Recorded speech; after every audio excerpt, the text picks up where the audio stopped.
राधे राधे दोस्तों, आज हम भगवान श्री राम जी के वंश के बारे में आपको बताते हैं।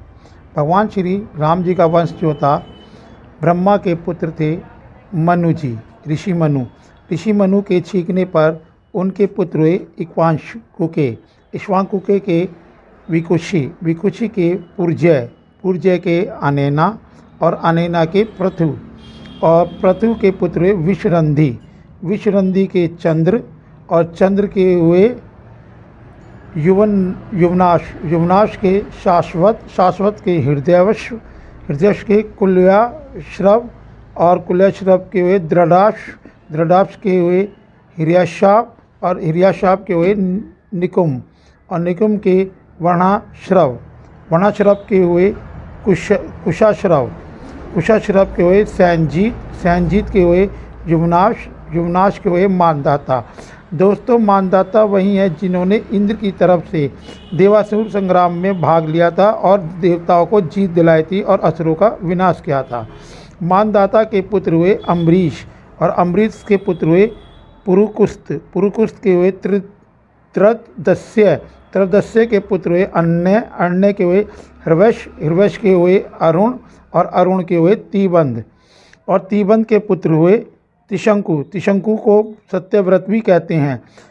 सत्यव्रत के पुत्र हुए हरिश्चंद्र, और हरिश्चंद्र के पुत्र हुए रोहित, और रोहित के पुत्र हुए हरित, और हरित के चंप के सुदेव, और सुदेव के विजय, और विजय के भुरुक, और भुरुक के हुए वक के पुत्र बाहुक हुए, और बाहुक के सगर। दोस्तों, ये सगर वही हैं जिन्होंने अश्वमेध यज्ञ किया था और जिनका घोड़ा इंद्र ने चुरा कर महर्षि कपिल के आश्रम में छोड़ दिया था, जिससे सगर के पुत्रों ने समझा कि यह घोड़ा महर्षि कपिल ने चुराया। महर्षि कपिल क्रोधित हुए और उन्होंने सगर के 60,000 पुत्रों को जला दिया। सगर के पुत्र हुए असंजमय, और असंजमय के पुत्र हुए अंशुमान के हुए दिलीप, और दिलीप के हुए भगीरथ।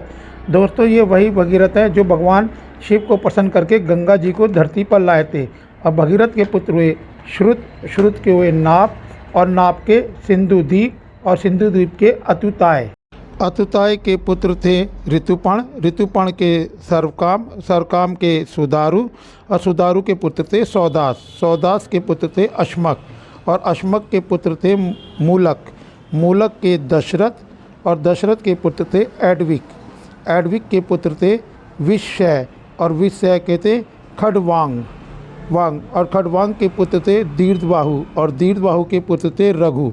दोस्तों, ये वही रघु हैं जहाँ से रघुकुल की स्थापना हुई थी। और रघु के पुत्र थे अज, और अज के पुत्र थे दशरथ, और दशरथ के पुत्र हुए श्री राम, और श्री राम के पुत्र हुए लवकुश। और लवकुश के आगे की जो पीढ़ी हैं वो कम से कम श्री राम जी की अब तक 118 पीढ़ियाँ हुई हैं, जो कलयुग में अब तक हुई हैं।